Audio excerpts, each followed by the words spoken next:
right, we'll call the meeting to order at 6:00 p.m. If you could please stand and join in the Pledge of Allegiance.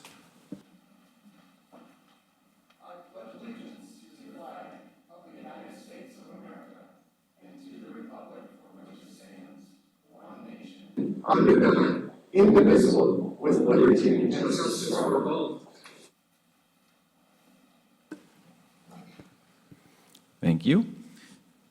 Item 3 is the approval of the agenda. Are there any changes or additions to the agenda? I move we accept the agenda as presented. We have a motion. Do we have support? Support. Motion and support. All those in favor say aye. Aye. Opposed? Motion passes. Thank you. Item 4 is our first opportunity for public comment on non-agenda items. I do have something. Yep. If you could come to the podium. Do you have PowerPoint on here, or do I need my own laptop? That's a good question that I do not have an answer for.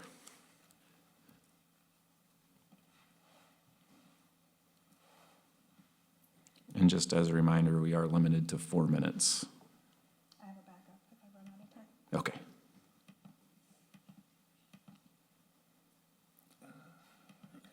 I mean, PowerPoint's up. Sure. Thank you. Is that all right if I pull you got it a second? Yeah, you can pull it. That's all right.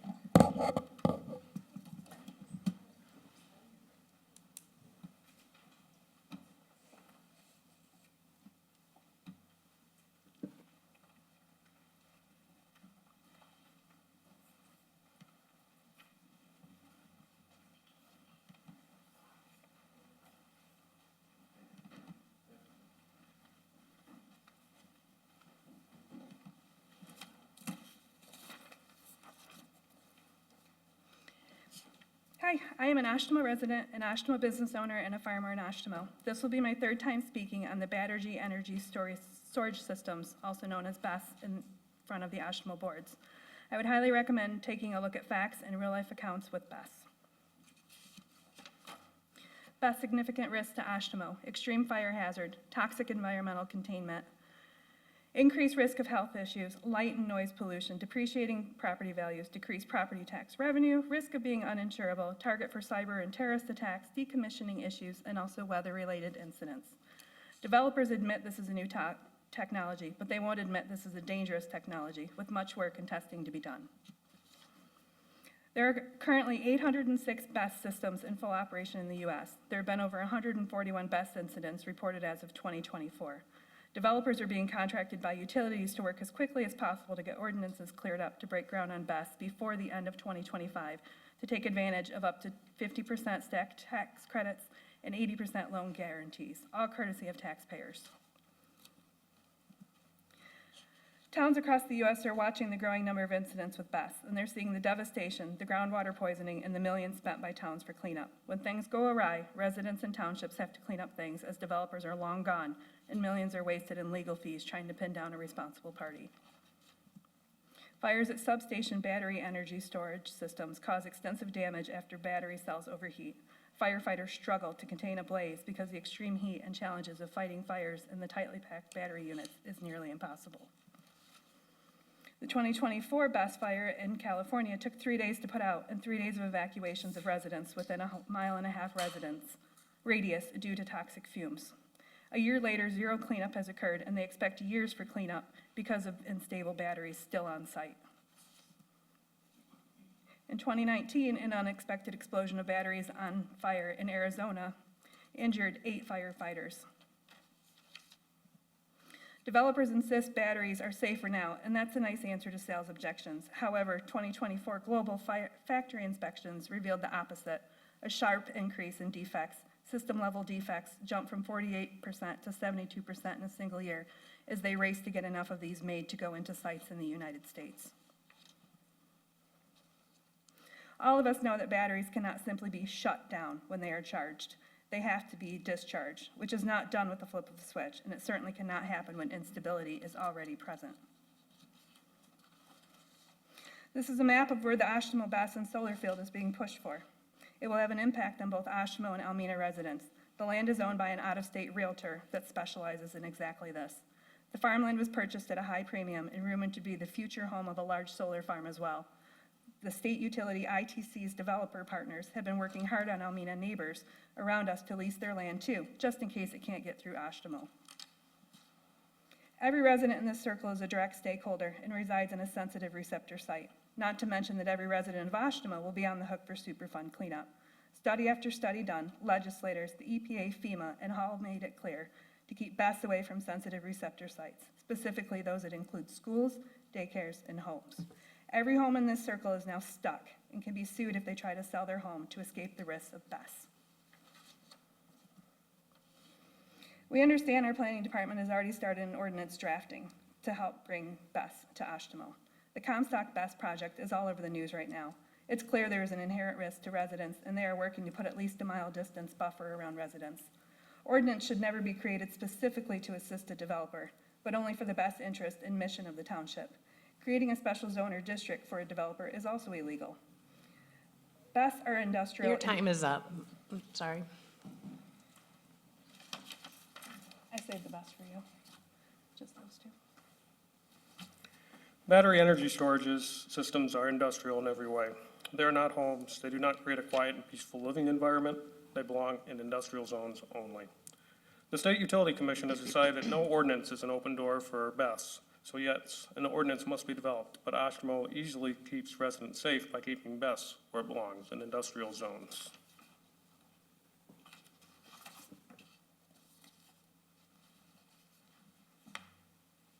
Thank you.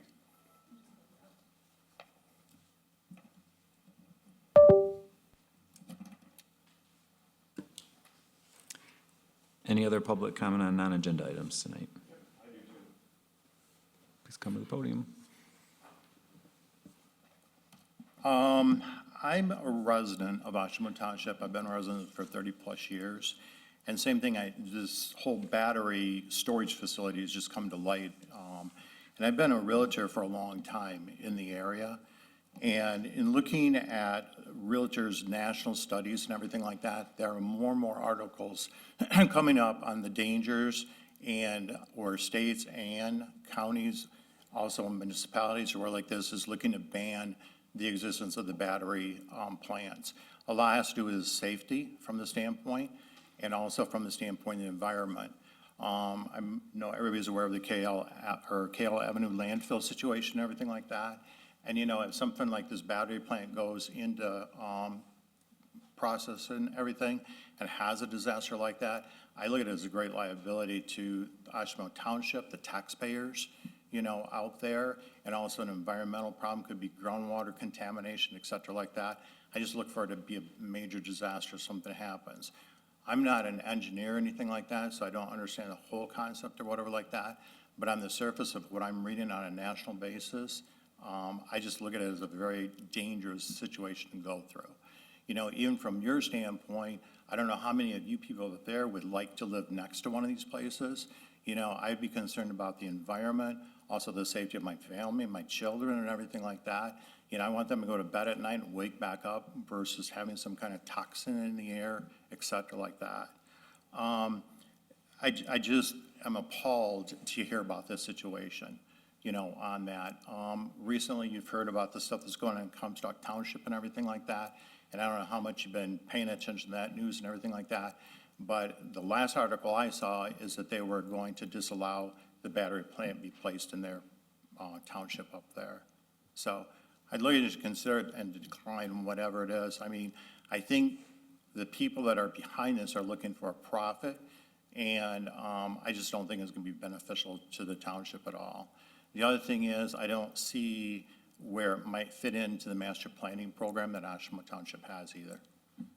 So I don't know if there's a spot for that, if it's been considered or whatever like that. But I would looking at the dangers of putting in something like this. Could we have your name? It's Dennis Swartout. It's SWARTHOUT.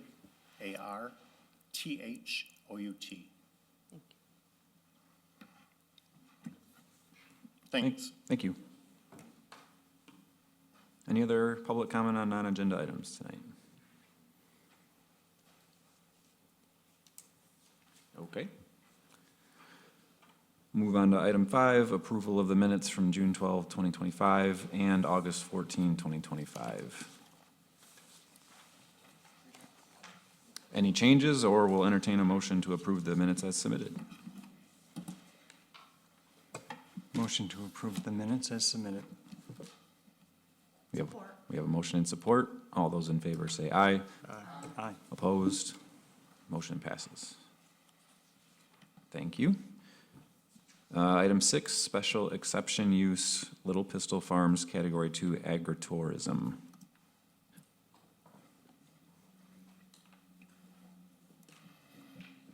Thank you, Chair. Little Pistol Farms is requesting special use approval to establish an agritourism Category 2 use on the property located at 2335 South Van Cal Street. The agritourism Category 2 operation will offer a variety of ag products produced on-site and from affiliated farms, as well as agriculturally related products and non-agriculturally related products. Activities proposed include U-Pick, hay rides, mazes, and educational workshops. An aerial photo of the 35-acre site, 29 of which is farmland, is outlined in light blue on the right-hand side of your screen. Sections 49.10 and 65.30 of the zoning ordinance are to be considered for this request tonight. An analysis against each code section can be found in the staff report beginning on page 21 of your packet. Section 65.30 of the ordinance outlines the requirements that all special uses need to meet in order to be approved. Such criteria can be found on this slide. The first looks at how the proposal aligns with the township's master plan. The township's adopted future land use plan illustrates the property in question as rural residential. Agritourism Category 2 uses are permitted with special exception use approval within the RR district. The proposed use is consistent with the master plan and is in accordance with the township's ordinance. With respects to a site plan, an engineered site plan is not required for a special use of this nature. That said, the applicant provided a site plan sketch of their proposed agritourism operation, which we'll go over into closer detail over the next few slides. In terms of existing conditions, impacts, and public facilities, this side of the township is predominantly rural. No municipal water or sewer are available. 29 acres of the subject site is farmland and has been farmed for decades. The property is relatively flat and encompasses little to no natural features. The proposed use is an allowable use within the zoning district it is planned for. A site sketch has been provided which shows the placement of buildings, structures, parking, fencing, screening, amongst other site elements. That said, there would most likely be a spike in noise and traffic that the area is not currently accustomed to due to visitors coming and going to and from the agritourism operation during the proposed hours from 9 a.m. to 7 p.m. However, the applicant's narrative states that all Category 2 activities will be set back at least 200 feet from the nearest residence. Other than the north property line, no other homes currently abut the proposed agritourism operation as they consist of a designated utility or a combination of farm and woodland. Staff recommends the Planning Commission should make a finding as to whether the traffic and noise from this agritourism operation will have a detrimental impact to the public and neighboring occupants and uses. And lastly, there are specific use requirements that do apply to this agritourism use, which I'll walk through over the next few slides. So here we have the specific use standards of section 49.10. The staff report outlines each requirement in great detail, which begins on page 24 of your packet. There are about 30 or so requirements outlined therein, so I'll mainly just cover some of the highlights. I would like to point out that although some of these development requirements have been met with the proposed site sketch and narrative, there are other site elements staff identified that are limited in their conformance with the ordinance, but also likely can be satisfied with a more detailed site sketch and updated narrative. One of the first criterion mentioned within 49.10 of the ordinance is regarding the amount of outdoor storage and display of agricultural products. Although a location was provided, staff just needs to confirm that the outdoor storage and display as such is not greater than 1 acre in size. Another criterion is regarding use and product percentages for goods grown or sold at the property. The applicants did express in their narrative that percentages for agricultural products grown on the property, agriculturally related products, and non-agriculturally related products will not exceed what is allowed by ordinance. Agricultural products that will be grown on site or produced at an affiliated farm include pumpkins, tomatoes, asparagus, melons, peppers, zucchini, squash, peaches, berries, amongst other fruits and vegetables. That said, staff requests that the applicant provide a general list of agriculturally and non-agriculturally related products, as the information will be helpful to determine if it fits in that respective category or not. Another criterion pertains to the parking plan for the site. According to the site sketch, standard parking will be located on the south side of the driveway, well into the front yard of the property. All standard parking spaces will be demarcated and will be located on turf, which is an acceptable surface. As for the number of spaces, staff still needs information on the dimensions of the proposed activity areas, as well as the number of employees in order to get a sense of how much parking is actually required on site. The total number of spaces required will dictate the number of handicap spaces needed, which only one is provided near the farm stand at the moment. The applicant will also need to provide further information on reserved parking areas specific to any special events held, as well as circulation outlets. So moving along, temporary restroom facilities are proposed and are proposed to be ADA compliant. Trash receptacles will be provided throughout the site. No lighting is currently proposed. However, if lighting is ever proposed in the future, the applicants did express in their narrative it will satisfy the lighting requirements in the zoning ordinance. Woodland buffer rests along the east property line, and a row of mature evergreen trees are present along the north property line, providing screening between uses and properties. The hours of operation are proposed to be from 9 a.m. to 7 p.m. However, information on days was not provided. Once known, the Planning Commission will need to determine if the hours and days per week is acceptable for this special exception use. And with respects to special events and education-oriented activities, the applicants outlined that small agricultural education classes, seminars, workshops, and classroom field trips would occur or be offered. Although the applicants detailed in their narrative that all agritourism Category 2 special events and activities would follow the requirements of Section 49.10 of the ordinance, a list of specific special events or activities proposed was not included in the submission.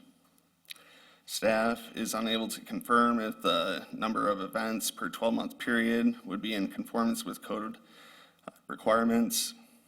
Staff recommend that all special events be reviewed and approved by the Planning Commission as they are known by the applicants, which may occur annually with a single submittal or as the events are known.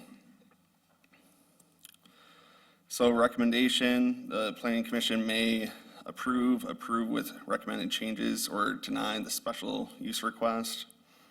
Staff recommends that the Planning Commission review the information included in the staff report and attachments with attention to the special use criteria, as well as the specific requirements outlined in section 49.10 of the ordinance, have an open dialogue with the applicants, consider public comment, and make a finding on the special use request to establish an agritourism Category 2 use located at 2335 South Van Cal Street.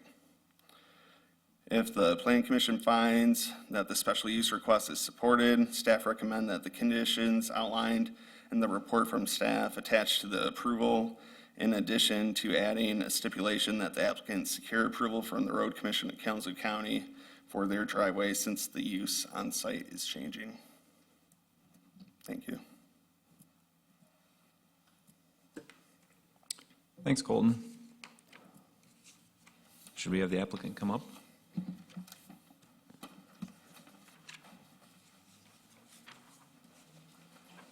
Applicants?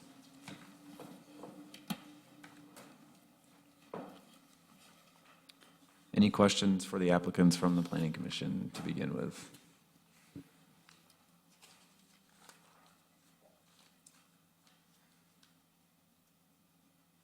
None? Currently, what farm produce are you growing right now? What are we not growing is a better question. We have, the majority of our fields, 21 acres, are set aside for pumpkins. We put in over 16,000 seeds. And honestly, I think every single one of them came up with 2 or 3 per vine. So there's no doubt that at least 50% of what we sell will be agriculture because we have to get rid of these pumpkins by and far. Or the deer will. Yes. If not, there's a pig farm down the road and we'll go from there. We'll have more happy neighbors, so yes. Other than that, I mean, we've got every kind of produce you can imagine out there. We have a farm stand that's been running for the last month out front, and that's got a great variety on it, and we've had a ton of feedback from locals happy to have organically grown produce right there for them. Will you be adding fruit trees and such to get the peaches and such, or will they be outside of? So our soil is very sandy. We had the Conservation District come out, and our soil is very sandy, which pumpkins actually love, and that's why those are there. So we've tried to grow we have peaches, blueberries, apples, and strawberries in our own backyard. They do not do well enough to sell. I wish they would. We sure have tried. So it's not our plan, and especially we've got Verhages around the corner, and they just do a great job with apples. So we love having them there. With the educational component, I know you can't go into too many details, but what did you have in mind for that? I know that Colton brought up that we were looking at a field trip, and I know that that has to be kept under 50 students, which is not a big problem. Our son's school, we've talked with them, they've got an outdoor education program, and they're pretty excited to be able to come out and check that out, but we know that that would be limited. So we're looking at that, kind of teach them about pumpkins. There's really cool stuff out there on that. Another thing is educational seminars. I've actually attended a couple myself for the MSU Extension, just to understand more about growing pumpkins. I went to a great one out at an Amish farm in Hillsdale, and that's when I learned about crop cover. A little too late, but it was great to go to and learn. And they've been out and they've talked to us too. There's things that we're doing that are a little, they still follow GAMPs, but a little non-conventional, more of a very organic approach to things that they'd love to be able to share with others to increase specialty produce output. Do you envision the project as a whole primarily being active during harvest time, or would you have additional uses and activities in non-harvest time? Well, we've got, as an agritourism, I believe we have 90 days that we can officially be open in any capacity. So obviously that has to be limited there. We don't anticipate any special events going on during the open U-Pick time, just because our parking is limited there. And again, those seminars are usually held either at the beginning of the season or an end of the season, trying to teach farmers what's going on there on either end of that.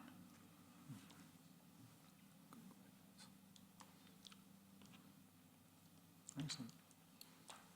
Thank you. Thank you.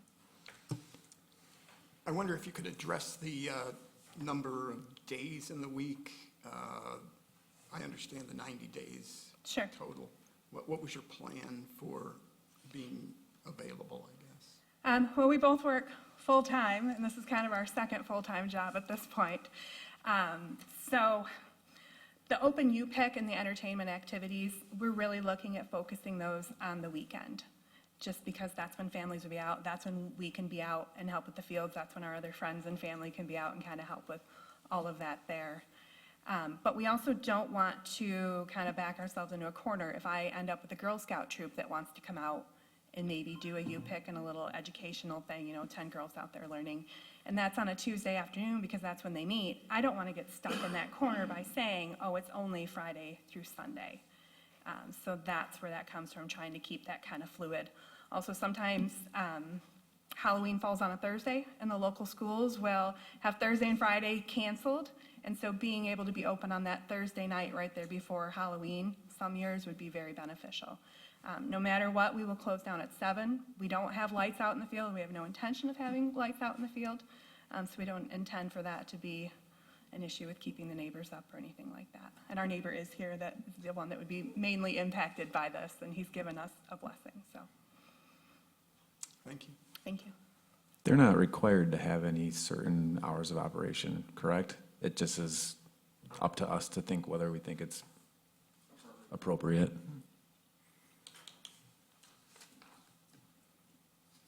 I'm curious on and this might not be a question that you all can answer, maybe it's township staff, but when we're talking about use and product percentages, how is that determined when you're talking about on-site ag-related products not grown on-site and non-ag? Is it there's a million ways you could have a percentage. Is it by weight? Is it by item? Is it by sales? Or, and how is that even, how would we oversee that? It would be by sales, and, to a certain extent, you're trusting your neighbors to be responsible and indicate what they're selling. With Gene the Pumpkin Man gone, they're gonna Yeah. sell a lot of pumpkins. Yeah, for sure. What are some of what would be a non-ag related product? What would, So, one of the agricultural related products we have out there right now on our farm stand is pottery that I've done there at my own home. Again, that's made on site at the farm, so that would fall under the 30% rule. Again, our produce far bypasses that. I think I've sold one or two. I think I sold a mug and a vase over the last month. So they're not wildly successful. We've got a couple decorations out there just because sometimes people want to pick up something. None of those have sold, but they're out there. So I guess those would fall under non-agriculturally related, but that's really the intent, those kind of things that you might see. Even Jean had a handful of, I think, jelly and honey up there. Verhages has a handful of decorations in there with all their baked goods and whatnot. Yeah, those percentages are there, sort of as a guide. If you saw somebody out and they're selling, velvet Elvis rugs or something. Yeah. We'd say, and then there's only 3 pumpkins on site, we'd say, come on. But Yep. I understand the intent. I just wasn't sure how, I was just curious how it was measured. This is for staff. Do we have any farm stand or agribusiness now where we're monitoring products and all that? Not that we're monitoring, no, but there's Verhaeg on M or ML. Right, I realize they're there. No, We're just, yeah. we don't get reports now, or we don't go out and count pieces. No, I can't anticipate that ever coming I up. think the example I gave is somebody was selling, like I said, velvet Elvis paintings or something, and that's all that was on site. That would, and you'd raise a question at that point. But you go by, they're selling produce, they're selling pumpkins. Yeah. There's a little bit of pottery. Nobody's gonna stop I and understand. do an audit. right.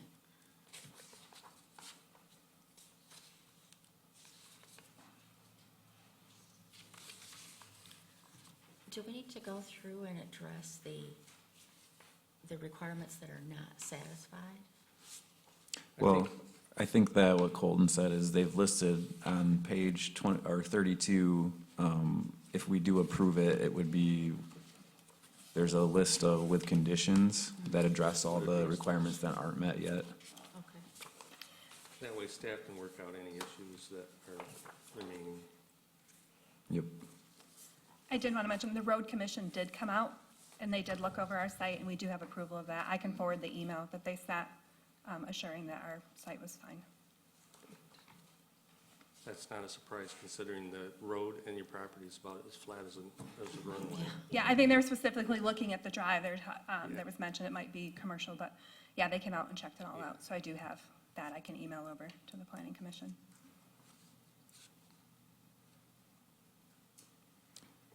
At this point, on the drawing I have, we're pretty much down in the handle of the cleaver, if you would, of your property. Do you see the operation expanding into all the rest of that property at this point? Technically, we cannot do any of the entertainment activities in our field area based on MDARD GAMPs. Your U-Pick obviously happens out in the field, and that's perfectly fine. But as far as entertainment activities, you cannot take away from your growing areas, although the very front of our field is not our best part of our field. So if at some point we needed to maybe expand parking, maybe there, just maybe a row there, but I don't see that happening at this point, just because of GAMPs and, well, the pumpkins. Sure. What kinds of things would fall under entertainment? So those big wooden things with the holes cut in them, and you put your face in there and you get your family picture, that's entertainment. If you're bowling pumpkins, what else were we? If you wanted to do a hayride, Oh, That's drag entertainment. some kids around the perimeter of the property or something, and put some costumes out in the woods or something, for them to look at and laugh at. so we're not talking about, Like a concert. No carnival, no carnival rides, none. We And didn't, so, we're already approved for ag category 1, agritourism category 1. So what are the primary differences that we're seeking? It's the education. It's the entertainment. The ability to, have some props and be able to take a picture in front of them. Nothing that, U-Pick is already approved with Cat 1. So, noise requirements aren't really going to be any different than what we're already approved for. It's more management of those special events and the added entertainment items, I think, is the key component. In our ordinance, we're requesting to be told ahead of time of special events. It sounds like that goes to administrative. I'm just wondering, is that operationally workable in your situation, or do we have an expectation maybe that we should look at? so I spoke on this, I think, maybe a month ago at one of the meetings when they were talking about shortening that window for approval for events. Our pumpkins went in 2 weeks late this year because we had a frost the end of June. So for us to schedule out a field trip for kids to come out and do pumpkin things, not knowing exactly where that's gonna land, we knew about July where we were at on things. So that would mean getting a hold of the teacher at the beginning of the school year, and as quickly as possible, setting that date with the teachers, and then coming to you guys and saying, hey, Tuesday at noon, we've got a busload of 50 kids coming out. Can we get that approved? And the same thing with the MSU extension things. Again, crops are all over the place. We generally can tell probably 2 months out where things are gonna be, though, is what we've learned this year. but that notification goes to planning department, doesn't it? Doesn't have to come back here, isn't that? I think the ordinance says planning commission, but could they just We have to approve defer versus that special events. That doesn't make sense. to us? Does that fall under, I thought that the ordinance text amendments we did. Well, that's for different. 3-day events? That wasn't really targeted at agritourism, that change. Oh, What section is that? 4910. It's attached Considering to it's that. ag, we would have to be as flexible as possible. yeah. I Oh, mean, maybe not. You I can't just saw that. predict nature. Yeah, the language right now says, shall submit the annual list of the special events to the planning commission for review within 30 days of the first requested event.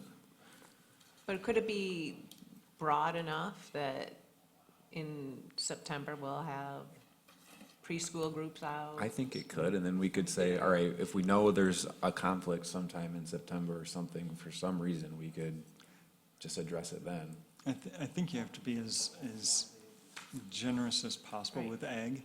Yeah. I mean, it's a completely unpredictable. Mhm. Some years you may have complete crop failure. It's just, you can't predict nature. I think you could set up, I think the planning commission could indicate in your conditions that let the staff work with the applicant to work on that calendar. I mean- It's gotta be fluid, Yeah. it'll change year to year. This is not, I mean, the way this is written, they just have to give us the list of the events that they want to do. It doesn't even say you Yeah, have to give when. us the date. Right, right. Just tell us what you're hoping to do, and then we'll work with you from there.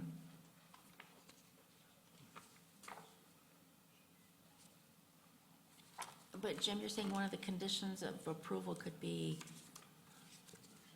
letting the planning department Yeah, Granting. work with them and approve whatever. bring the schedule comes up? to the planning department and work with them on it. I would just add that to the conditions that are already there. So it'd be condition number 9, allowing the planning director, Planning department. planning department to review those annually.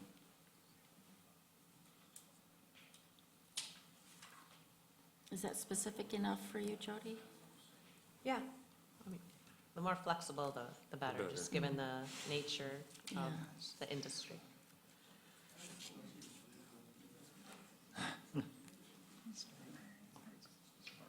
So are we still putting a time on there, though, that they have to let you know X number of days ahead of time? What's,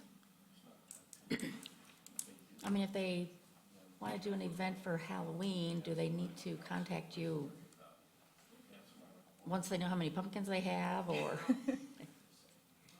If you called it a harvest festival, it would encompass most of September.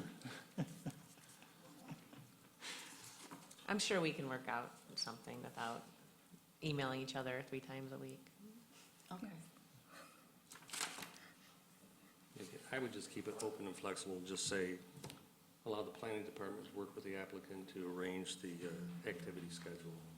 That's, Something I wrote, allow generally- planning department to administratively work with the applicants on a schedule for special events. There you go. There you go. Works.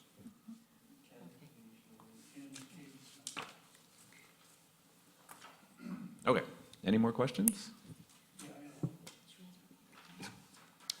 We have another public comment period after this special use. Well, you have to have a hearing on this, so. Oh, are you commenting on the topic at hand? Yeah, Well, we need you to address it to the planning commission and use the microphone. 'cause Right. You're on TV, so smile. so come up to the mic and state your question to us, and then they can answer it. Can you come up to the mic, please? It's got to be on public record. Ken and Katie, what, No, address it to us. Talk to the planning. okay. I was just wondering what they're planning on doing at the north end of the property. Okay, thank you for your question. Applicants, we're curious what you're planning on doing on the north end of your property. Sure. And if you want to pull up the map, and that way you can see what the north end is, right there. So that far end there, right now, is fallow land. We did not plant the pumpkins down quite that far. We're going to give that a rest. But the plan is that the hayride will go, that blue perimeter right there, the hayride will run around there. The U-pick will stay up there towards and beside our house, just to straight back. Trying to manage human beings over 29 acres is a lot of human management. So it will be fenced off, and people will not be able to just wander the property.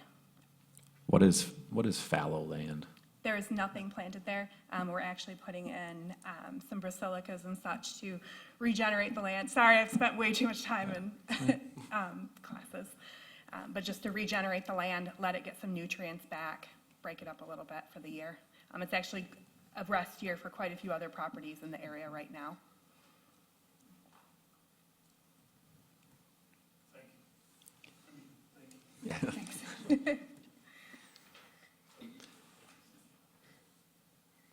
questions from commissioners? If not, we can entertain a motion. Oh, we have, sorry. Is this the public comment? Yes. Yes. On You this gotta item. open up the public comment. Sorry, I'm getting behind. Okay, Yes. yep.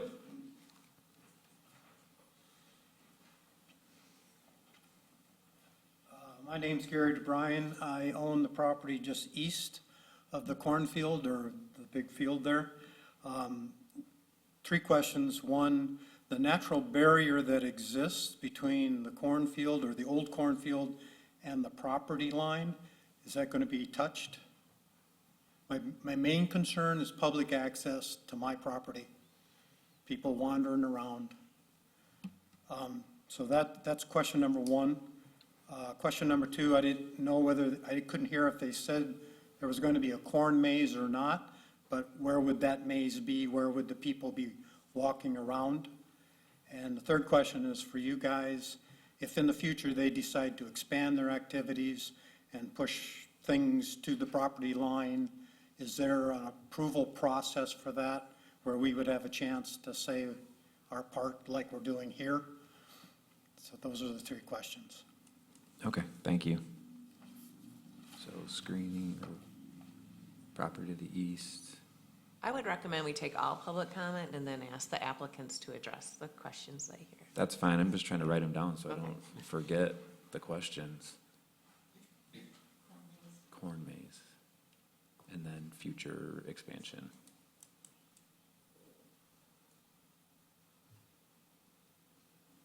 Okay, any other comment, public comment?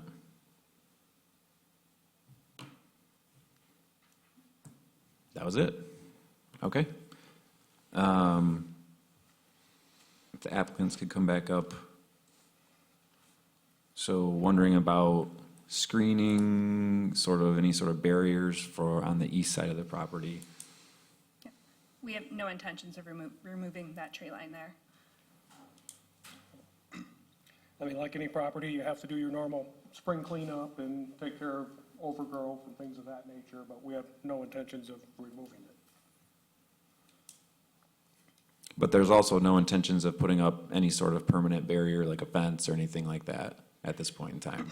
No, the fence will be at the end of our U-pick area, which is probably parallel with, what, 3/4 of the way up our driveway? Yeah, the U-pick. U-pick is definitely not going out in that back corner there. Like I said, managing human beings all the way back in there is, no. Plus, who wants to really walk out there? And, well, some people might want to, but that's a long hike for us even, so. Yeah, so U-pick areas are gonna remain up near our home. Okay, so you're even limiting the U-pick, I mean, because you're gonna have items being grown out there in that back Yeah, farm still. we do right now, but we plan to harvest those and bring those up front. Not everyone wants to go out to a U-pick area anyways, so part of that activity area will be like the hay bale set up, and then, you know, you put the pumpkins on it, or you make a little maze, literally, of pumpkins for people to walk through, just because, yeah, people like having them right there in front of them instead of wandering around trying to find them. So yes, we'll be bringing up a ton of them up to the front. Okay, so that whole big chunk of easterly farmland, I guess the vertical part of your L is not gonna be accessible to the public except for when you're doing hay rides or whatnot. Yep. And then question on corn maze. We didn't want to limit ourselves on that. I tried to grow some corn this year, and ironically, that field has been corn for years when my corn did not grow. So, but then again, I don't want to put out like the pumpkin maze. Technically, that's a maze to make it where kids get to walk through there, or you stack up the hay bales. But again, that's going to be that activity area that's right there in our front yard. And it would be the north side of our yard where we've marked in the map for activity area. You know, that could be a straw bale maze. I don't think I'm talented enough to get corn to grow into a maze out there, but, and especially that would take away from our pumpkins. And then I guess question for staff, if they did in the future change or wanted to expand their activity area, they would have to come back to planning commission? Yeah, and that's why we put a recommendation to give them a couple seasons, and then they might want to grow or change, and then they'd be in front of you, and you could have a conversation about how successful they've been, and now they need to expand. Okay. I do have a question on that. When we come back for review, would we have to go through the whole process again, the paying for the application and all of that again? Or how would that work? Is that just They kind of a can- line item? If they took action to say you'd be on the agenda on November 2026, public notice has been given, and that's the big cost, and the reason for the application fee is the public notification requirement, so. Okay, but when we come in for a review for 2 years, would we have to do that again? We would wait, it would be waived. We're announcing it now that we're bringing you back in 2 years for update. Okay, And is that specifically listed in the conditions? Sorry. It if is I missed- one of okay, the conditions. Perfect. I just wanted to clarify, the property to the back and running north and south there, is that intended to be only supervised groups, hay rides, that sort of thing? Or you're not looking for people to be able to go back there on their own at all? no, It's no. all supervised. Yeah, and even when we have that little slice of you pick open, that's why that will likely just be on weekends, because we have to make sure we have people to keep an eye on what's going on. Thank you. Because you know the dimensions of your property, can you give us a ballpark on that activity area that's shown as a rectangle? Yeah, I did go back, I've updated the Oh. narrative, I should have sent that over earlier today.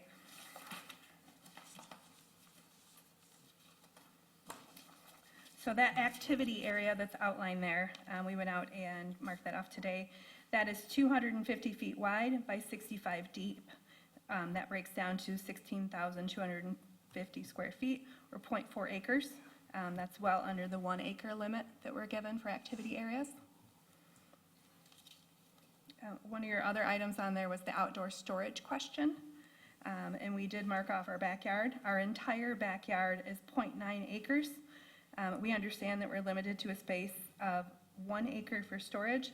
It is certainly not our intent to fill our entire backyard with storage items. In fact, most entertainment items are designed to be disassembled for easy storage, and many of them will fit in the attic of our shed. I don't want to look at those the rest of the year, trust me.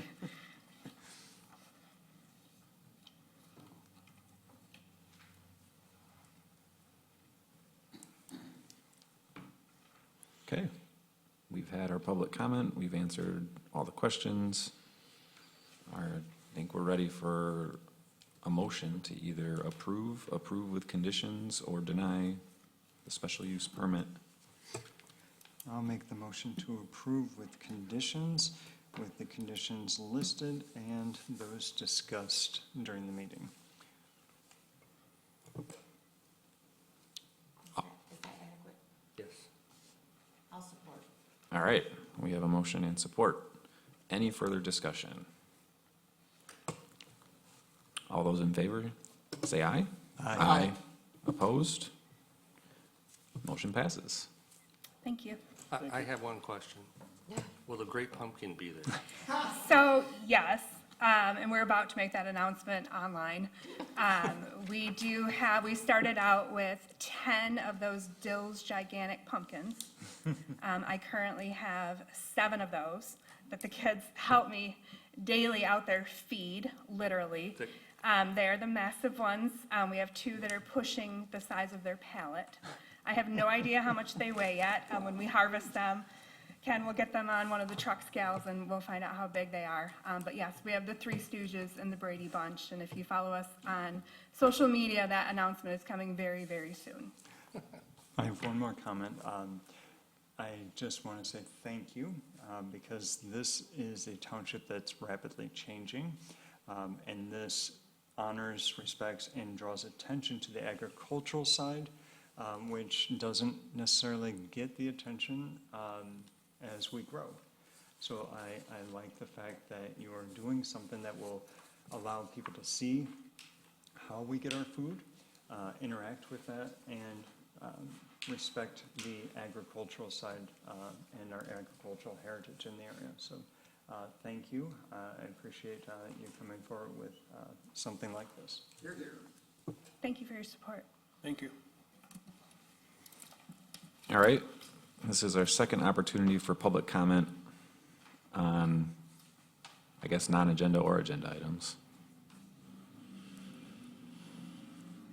Seeing none, are there any other updates or business?